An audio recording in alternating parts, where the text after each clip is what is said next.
हाय दोस्तों, मेरे hyper education पे आप लोगों का स्वागत है। आज हम पढ़ने वाले हैं संविधान के बारे में। संविधान बहुत ही इजी है, देखने में बहुत लगता है, लेकिन पढ़ लोगे अच्छा लगेगा। अब देखो एकदम ट्रिकली, कोई लॉन्ग मेथड नहीं जाना है, सीधे याद रखना है कि भारत का संविधान। सीधे हम जब समझेंगे कि भारत का संविधान कब बना, 26 जनवरी 1949 को बनकर तैयार हो चुका था। कब खत्म हुआ? तो 26 नवंबर 1949 को तैयार हो चुका था। सॉरी, उस टाइम हम बोल दिए 24, लेकिन 26 नवंबर हुआ। ठीक है, 26 नवंबर 1949 को संविधान बनकर तैयार हुआ और उसे 26 जनवरी 1950 को लागू कर दिया गया। यानी कि संविधान हमारा बनकर तैयार हो चुका है, जो हमारा भारत का सबसे बड़ा संविधान बन चुका था। हमारा जो भारत है एक राजनीतिक या एक गणतंत्र देश माना जाता है। ठीक है, अब मिश्रित देश भी भारत को हम लोग मानते हैं। देखो हमारा आर्टिकल्स कितने हैं, यानी कि संविधान में अनुच्छेद कितने हैं, तो 395 हमारा अनुच्छेद है, 8 अनुसूचियां हैं और 1,45,000 शब्द बोले गए हैं। ठीक है, ये बस इतना ही याद रखना है। अब आते हैं नेक्स्ट पेज पे। नेक्स्ट पेज पे क्या बोल रहा है उसके बाद, भारत का संविधान, भारत का आत्मा किसे कहा जाता है, यानी कि संविधान, भारत का संविधान का आत्मा किसे कहा जाता है, तो प्रस्तावना को कहा जाता है। देखो प्रस्तावना क्या होता है कि हमारे संविधान की आत्मा कहा जाता है, क्योंकि जब भी संविधान का व्याख्या किया जाता है या कोई संदेह हो या किसी पे शक होता है, तो उस मामले में प्रस्तावना के अवलोकन में तय किया जाता है। ठीक है, जो हमारा इधर जो 2024 में 2 जनवरी 2024 को ये किया गया था। अब आते हैं नेक्स्ट पेज पे। नेक्स्ट पेज पे हमारा क्या है, भारत का महत्वपूर्ण अनुच्छेद।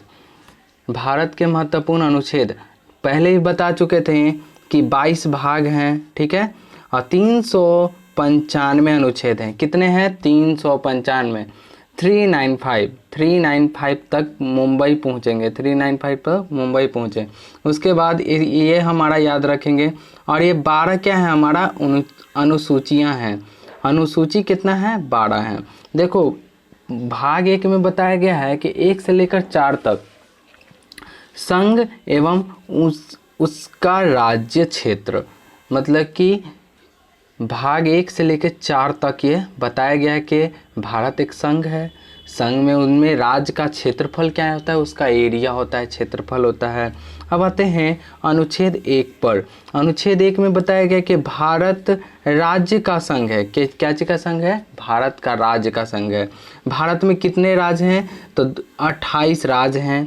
यूनियन टेरेटरी यानी कि राष्ट्रीय संघ हमारे कितने हैं, तो 8 हमारे यूनियन टेरेटरी माने जाते हैं, यानी कि राष्ट्रीय संघ माने जाते हैं। क्या माने जाते हैं? राष्ट्रीय संघ माना जाता है। अब आते हैं आर्टिकल नंबर 2, एक नए राज्य का प्रवेश, यानी कि एक नया राज्य या कोई तीसरा जो राज्य है वो अपने राज्य में प्रवेश कर सकता है। अब आते हैं आर्टिकल 3 यानी कि अनुच्छेद 3 में, राज्य के क्षेत्रफल सीमा, नाम में वृद्धि, यानी कि उसके क्षेत्रफलों के सीमा में परिवर्तन कर सकते हैं, या वो कोई राज्य है वो राज्य में नामों में परिवर्तन कर सकते हैं। यहाँ तक कोई को प्रॉब्लम नहीं होना चाहिए। ठीक है, कोई टेंशन नहीं लेना, उतना माथा पे दिमाग में नहीं लेना है कि कैसे याद करेंगे। बस जो पढ़ा रहे हैं बस एक डेट याद करो, डेट भाग क्या है, भाग में क्या बताए गए हैं, बस इससे ज़्यादा नहीं, उतना दिमाग पे स्ट्रेस नहीं लेना है। अब आते हैं भाग 2। भाग 2 में बताया गया है नागरिकता के बारे में। क्या चीज़ के बारे में बताया गया है? नागरिकता। जो हमारे गांव में होता है नागरिक होते हैं, नहीं होता है कि नागरिक के लोग हैं। अब आते हैं भाग 3 में। भाग 3 में 12 से लेकर 35 तक, कहाँ तक? 12 से लेकर 35 तक हमारा मौलिक अधिकार बताया गया है। कितना बताया गया? मौलिक अधिकार के बारे में बताया गया है कि हमारा 12 से लेकर 35 तक, कहाँ से? 12 से लेकर 35 तक हमारे क्या है? मौलिक अधिकार हैं, यानी कि फंडामेंटल राइट्स हैं हमारे। ठीक है, अब आते हैं नेक्स्ट पेज पे। नेक्स्ट पेज में बताया गया है कि अनुच्छेद 12, अनुच्छेद 12 में राज्य का परिभाषा, यानी कि कौन सा राज्य है उसके बारे में जानकारी, यानी कि हमारे भारत में कितने राज्य हैं?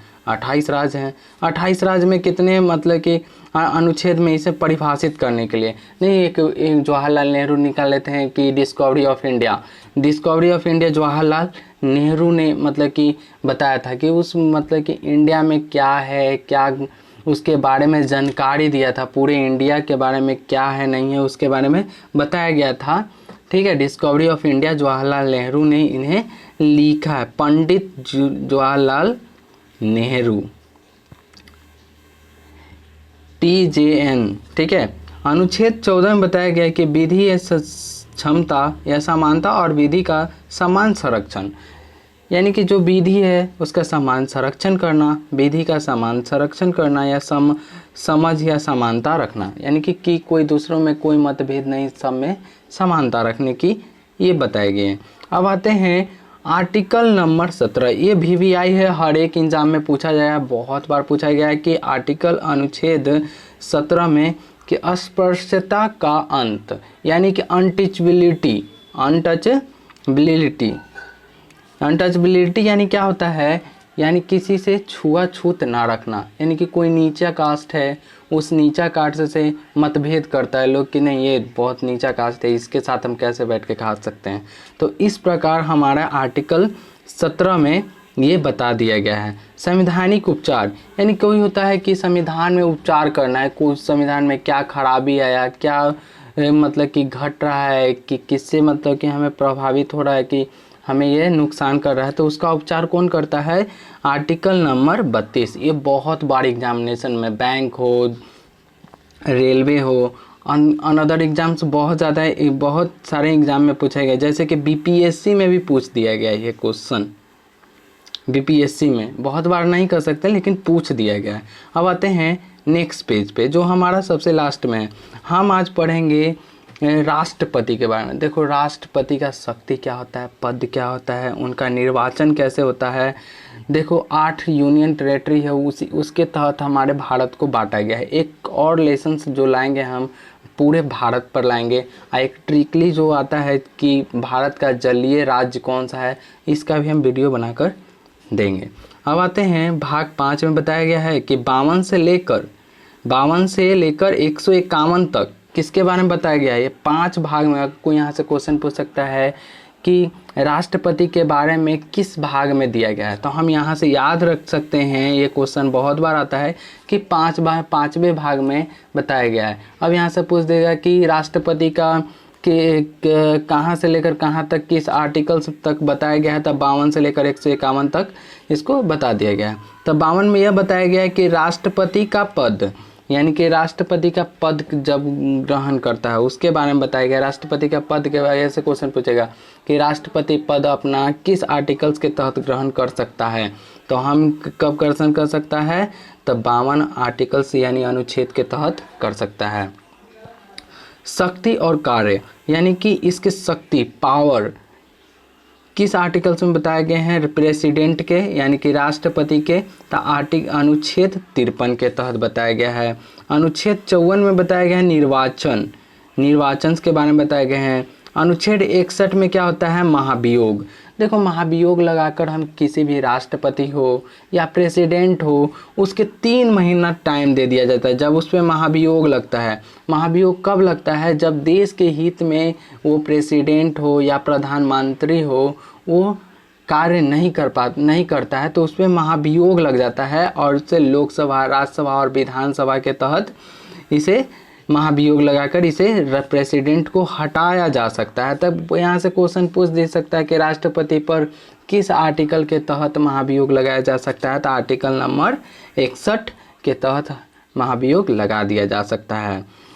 अनुच्छेद 72 में बताया गया है कि क्षमादान, यानी कि कोई जेल में सड़ रहा है या कोई, उसको क्षमादान देने का क्षमता किसके पास है, राष्ट्रपति के पास है। नहीं बहुत बड़ा क्रिमिनल है और क्रिमिनल होते हुए भी उसको क्या बहुत मतलब कि उम्र कैद की सज़ा होती है, उसे क्षमा देने का मतलब कि किस आर्टिकल्स में बताया गया है, तब 72 में बताया गया। इसके किसके पास शक्ति है ये, तो ये हमारा राष्ट्रपति के पास ये शक्ति बताए गए हैं।